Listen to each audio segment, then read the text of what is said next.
Friends, knowledge tutorial में आपका स्वागत है। किसी भी प्रतियोगिता परीक्षा के लिए जीएस एक महत्वपूर्ण विषय है। जीएस के अंतर्गत इतिहास का अलग महत्व है। आज इतिहास में हम लोग सबसे पहला यूनिट मानव सभ्यता का विकास के बारे में पढ़ेंगे। मानव सभ्यता के विकास को मुख्यतः दो भागों में बांटा गया है। पहला प्रस्तर युग यानी पत्थरों का युग, जिसे इंग्लिश में स्टोन एज के नाम से जाना जाता है। दूसरा धातु युग यानी मेटल एज। प्रस्तर युग का काल 25 लाख ईस्वी पूर्व से 1000 ईस्वी पूर्व तक माना गया है। वहीं धातु युग को 2800 ईस्वी पूर्व से आज तक का समय माना गया है। अब प्रस्तर युग को अलग अलग भागों में बांटा गया है। इसके 3 महत्वपूर्ण भाग पुरापाषाण काल, मध्य पाषाण काल एवं नवपाषाण काल है।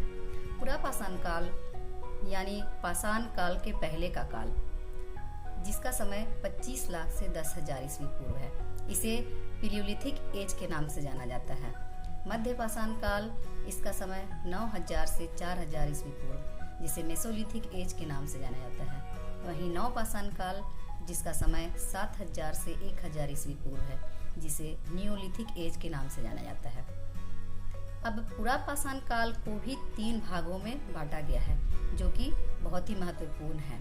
पुरापाषाण काल के 3 महत्वपूर्ण भाग में सबसे पहला भाग आरंभिक या निम्न पुरापाषाण काल है, जिसका समय 25 लाख से 1 लाख ईस्वी पूर्व है, जिसे लोअर पीलियोलिथिक एज के नाम से जाना जाता है। दूसरा भाग मध्य पुरापाषाण काल है, जिसका समय 1 लाख से 40,000 ईस्वी पूर्व, जिसे मिडिल पीलियोलिथिक एज के नाम से जाना जाता है। और अंतिम उच्च पुरापाषाण काल, जिसका समय 40,000 से 10,000 ईस्वी पूर्व है, जिसे अपर पीलियोलिथिक एज के नाम से जाना जाता है।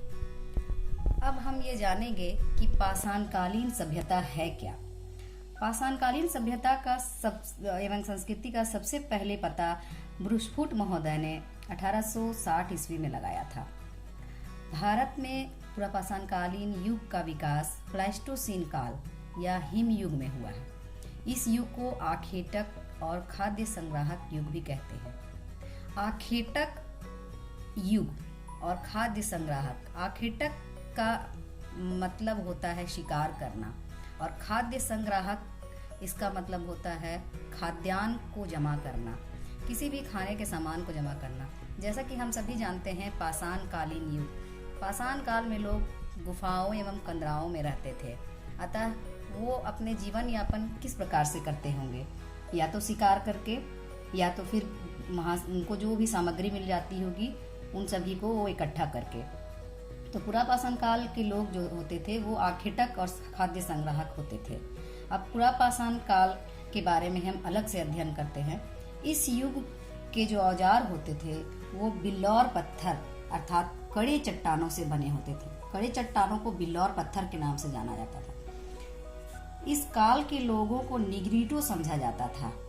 उच्च पुरापाषाण काल के विश्वव्यापी संदर्भ में 2 विशेषताएं हैं। सबसे पहला, इस काल में नए चकमक पत्थर के औजार बनने लगे थे। दूसरी विशेषता, आधुनिक मानव सेपियंस, होमोसेपियंस, आधुनिक मानव, जिसे ज्ञानी मानव के नाम से भी जाना जाता है, इसी युग में इनका उदय हुआ था।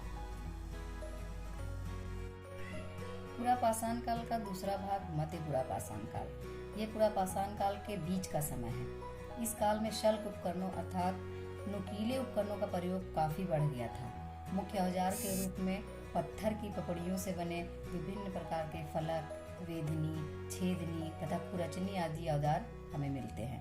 खुदाई से वेधनी तथा फलक जैसे औजार काफी मात्रा में मिले हैं। तीसरा भाग उच्च पुरापाषाण काल। इस काल में आर्द्रता बहुत कम हो गई थी। जैसा कि हम जानते हैं, पुरापाषाण काल हिम युग में था। हिम युग का यह अंतिम, इस समय ज्ञानी मानव का उदय हो चुका था। इस काल के औजार अधिक तेज, धारदार एवं चमकीले थे।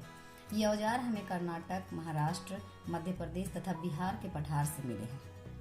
फ्रेंड्स, अगर आपको मेरा ये टॉपिक्स पढ़ाने का तरीका पसंद आया हो तो मेरे चैनल को लाइक, शेयर एंड सब्सक्राइब करें। Thank you.